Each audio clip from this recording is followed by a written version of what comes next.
Aidan, looking back on the 182-yard performance you had against Oklahoma, what did you learn in that experience that makes you feel like maybe BYU's found something in the run game late in the season? Yeah, it really was just a result of execution, practicing hard, man, and doing what we're supposed to do. And that right there is our brand of football. That's our offense. That's how we play, man. And it just really came full circle on Saturday. What was that like emotionally for you? Because not only did you break out statistically, but I think everybody watching you saw you go next level. Whether you're screaming after each run and you're running through people. What was that like for you? Kind of made me feel like myself, man. I mean, just being patient through everything. I've dealt with a lot of adversity, especially this year, let alone my career, man. And I always, I never lost confidence in myself and what I could do. And, I just kept playing, and then eventually it comes, man. I mean, obviously, you're not on your time, you're on God's time, and then whenever that comes, it is what it is. You just gotta be ready when your number's called. So what happened against Oklahoma that makes you feel like you can do that against Oklahoma State in Stillwater as well? Just execution, man. I mean, everyone doing their 111. The line doing their job, the receivers doing their job, QB making the right reads. I mean, it takes everyone, man. It's not a one-man show. It's not basketball. One guy can go out and drop 50 points. Everyone has to be on point, and everyone has to execute their job in order for the whole thing to work. Without a doubt, Jake Retzloff can run around there, and defenses have to respect his ability to run. So how did that impact your ability to run as well? Yeah, tremendously, man. Ever since Jake's kind of came into the picture, defenses have had to respect him in the run game. It takes one, maybe two guys out of the box and, opens up a lane for me and a gap where if he wasn't to pull it or if they didn't respect his run, there would be a defender there. Jake, Jake being at quarterback has definitely opened up the run game. A lot of fans, because they are fans, they wonder, okay, final game, two quarterbacks, is Keaton going to play, is Jake going to play? I'm not asking you to answer that question, but how does your role shift based on who the quarterback is? It really doesn't, if I'm being honest with you. I still have a job to do, regardless of who's in there. It's just different personnel. I know your personnel. Obviously, I have to maybe do things slightly different if Jake's in there versus if Keaton's in there. So, because, they're not the same person. They have different play styles or whatever. And, but my job remotely stays the same. One final chance for you as a team to go and pick up win number 6 and an opportunity to do it against a team that's ranked in the top 20 and trying to get into the Big 12 championship game. What do you make of this opportunity in Stillwater? Man, it's a big opportunity.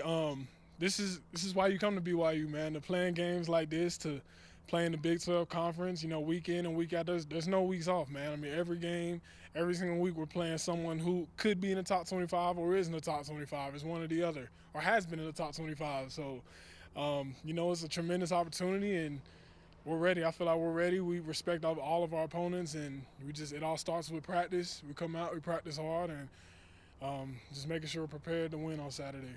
What have you learned about yourself in this specific journey in Provo at BYU through the course of the ups and downs of this season? Just honestly, I'm really hard on myself, man. And sometimes I got to lay in my bed at night and be like, man, God bless me with the characteristic of being resilient. Just through everything, man. I mean, not even just at BYU, just other stuff I've dealt with, not even pertaining to football, just still coming out to practice. It's something happened to me today at home. I can't discuss, but I still got to come out with a smile on my face and, practice hard because there's other people counting on me. And, man, just being resilient and being persistent through the process. That's an incredible perspective. Are you sure you're still college-aged? I think so. I hope so. Right on, man. Okay, again, in the final game, how much pressure do you put on yourself and maybe the team on itself to go out and find a way in Stillwater? How much is that 6th win in the back of your mind? Man, I mean, it's huge, but there's no pressure, man. Ultimately when you good preparation and opportunity, when you're ready, then you're ready to do what you're supposed to do. And so that's why I feel like there's no pressure because we're preparing, in the right way. And we just gotta go out and execute at the end of the day.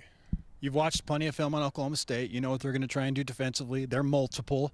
How are they unique, and maybe Has there been a defense that you've seen that's like Oklahoma State's previous this season?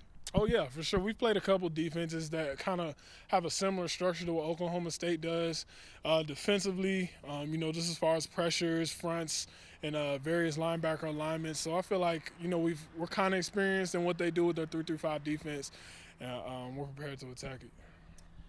Let's say that BYU goes out there and you're in a situation where it's like the Oklahoma game. It's close.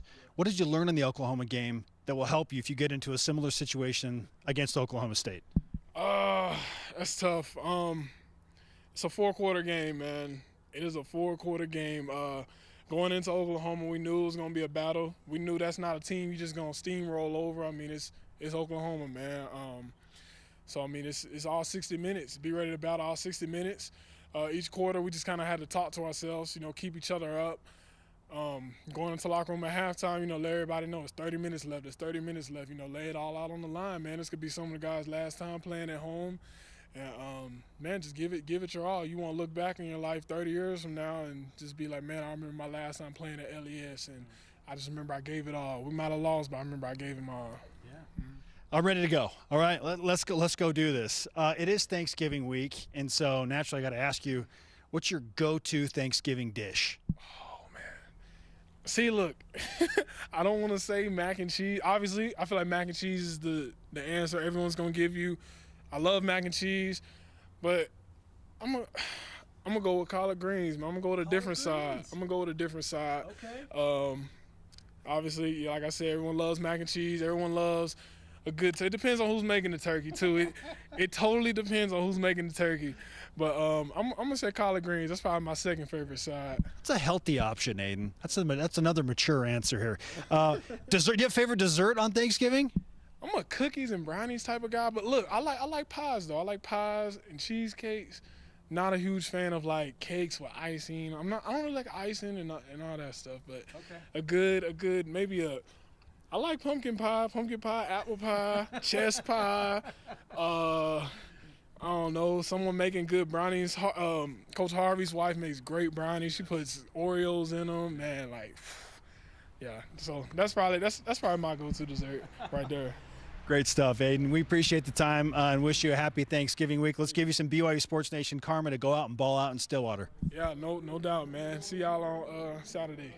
Get this man some collard greens. Let's go. That's what he said.